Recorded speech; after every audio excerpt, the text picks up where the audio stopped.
हमने पिछले जो प्रोग्राम था उसके अंदर हमने वज़ू का तरीका जो है वो सीखा था। आपने बहुत ही खूबसूरत और एहसन अंदाज़ के अंदर उसका तरीका सिखाया था। तो उसके अंदर एक जो मसला है उसके बारे में मैं आपसे जानना चाहूँगा कि जो मोज़े हैं उनके ऊपर जो पाँव का मसा है उस हवाले से आप थोड़ा-सा गाइड करें, क्योंकि इस हवाले से आजकल मैंने देखा है कि एक ट्रेंड जो है वो नौजवान नस्ल में और आम लोगों में भी पाया जाता है कि वो कहते हैं कि जो मोज़े हैं, जो जुराबें हैं, वो भी मोज़ों ही की कैटेगरी में आती हैं और वो अक्सर जो है वो उसके ऊपर मसा करके जुम्मे के लिए या बाकी नमाज़ों के लिए चले जाते हैं। तो चूँकि पाँव धोना जो है वो फ़र्ज़ है, तो इसके ऊपर थोड़ा-सा आप रहनुमाई फ़रमाएँ। और फिर ये भी कुछ दोस्त जब उनसे कहा जाता है या बात की जाती है तो वो दलील के तौर पर ये कहते हैं कि चूँकि उस वक़्त मोज़े हुआ करते थे, तो अगर जुराबें उस वक़्त होतीं तो जुराबों के ऊपर जो है वो मसा किया जाता, और वो कुरान और अहादीस से भी कुछ दलाइल देते हैं। और फिर इसी तरह जो बूट हम पहनते हैं वो उसको भी उसके अंदर इंक्लूड करते हैं कि चूँकि हमने जो शूज़ पहने हैं वो भी मोज़े ही की कैटेगरी के अंदर है कि आपने एक जुराब पहन ली, ऊपर बूट पहन लिया तो आपने उसका मसा कर दिया, तो वो उसी कैटेगरी में। तो उसकी थोड़ी-सी रहनुमाई फ़रमाइए। जी, मौजूदा हालात के तनाज़ुर में बहुत अच्छा सवाल है। सबसे अव्वल तो 2 बातें ज़हन में रखिए। एक बंदा होता है मुकीम और एक मुसाफिर होता है। मुकीम और मुसाफिर दोनों के अहकामात अलग-अलग हैं। जिस तरह मुकीम आदमी पूरी नमाज़ पढ़ता है, मुसाफिर के लिए कसर नमाज है। इसी तरह मौज़ों पर मसा भी मुकीम का अलग हुक्म है और मुसाफिर का अलग हुक्म है। मुसाफिर 3 दिन और 3 रातों तक मसा कर सकता है, जबकि मुकीम आदमी 1 दिन और 1 रात मसा कर सकता है। अब दूसरा सवाल कि जुराबें और मोज़े, पहले इनमें फ़र्क देख लें। बुनियादी चीज़ है कि इस्लाम फ़तरत के मुताबिक है, जैसे इंसान की फ़ितरत है, नेचर है, ऐसे ही। अब जुराबें और मोज़े, मोज़ा बेसिक चमड़े का है और जुराब कपड़े की धागे की बनी होती है। अब इसमें अगर हम अकल से सोचें तो जहाँ गीली जगह पे जाएं या गंदगी जगह पे जाएं, जुराबें पहनी हुई हों तो जुराबों से नमी पाँव तक पहुंच जाएगी।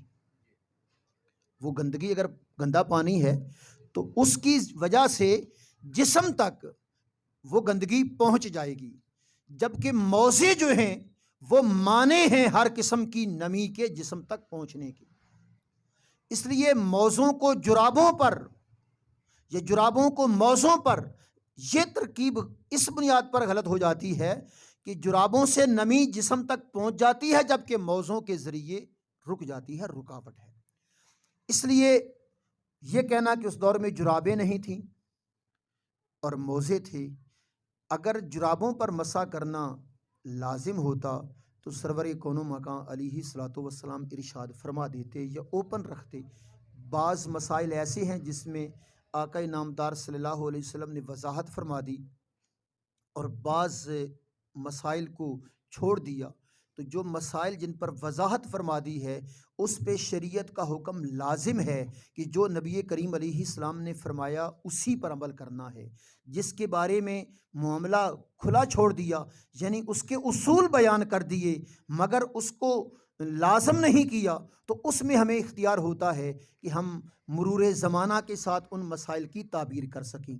जब नबी करीम अलैहिस्सलाम ने मौज़ों पर मसा कहा, जुराबों पर नहीं कहा, तो मौज़ों पर ही मसा होगा। दूसरी बात ये कहना कि उस दौर में जुराबें नहीं थीं, ये भी करीने क़ियास नहीं है।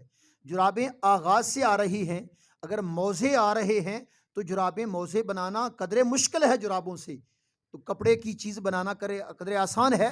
जुराबें थीं मगर नबी करीम अलैहिस्सलाम ने मौज़ों पर मसा का हुक्म दिया, तो मौज़ों पर। अब रहा मसला कि आजकल शूज़ या बूट वगैरह इनको उनकी जगह रखना, तो ये उस बुनियाद पर नहीं है कि ये हम गंदगी पे चलते हैं। तो जूता, वैसे अगर नया जूता हो तो जूता पहनकर भी नमाज पढ़ी जा सकती है, लेकिन शर्त यह है कि इब्तिदा में ही पहना हो और उसको ज़मीन पर गंदगी का पर न चला हो, तो उसके पहनने से नमाज हो जाती है। लेकिन हम जो जूते इस्तेमाल करते हैं, गली कूचों में गंदगी की जगह पे फिरते हैं, तो उससे वो नजासत लग जाती है। तो उनका हुक्म भी मौज़ों पर नहीं लगाया जा सकता। मौज़े जूतों के अंदर या पहने जाते हैं, इसलिए मौज़ों का हुक्म अलग है और जूतों का हुक्म अलग है। सरवरी कोनो मकाने मौज़ों पर जो हुक्म दिया है, तो मौज़ों से मुराद मोज़े ही हैं, और वो भी चमड़े के मोज़े हैं जिन पर मसा करना ये शरीयत ने इजाज़त दी है। 3 दिन मुसाफ़िर के लिए, 3 दिन और 3 रातें। और एक, अब मुसाफ़िर हमारे नज़दीक 56 मील का सफ़र है, वो मुसाफ़िर यानी 3 दिन और 3 रात की मुसाफ़त हो तो वो सफ़र है। और सफ़र के लिए अपने शहर से जैसे तुम निकलो तो तुम मुसाफ़िर हो जाओगे।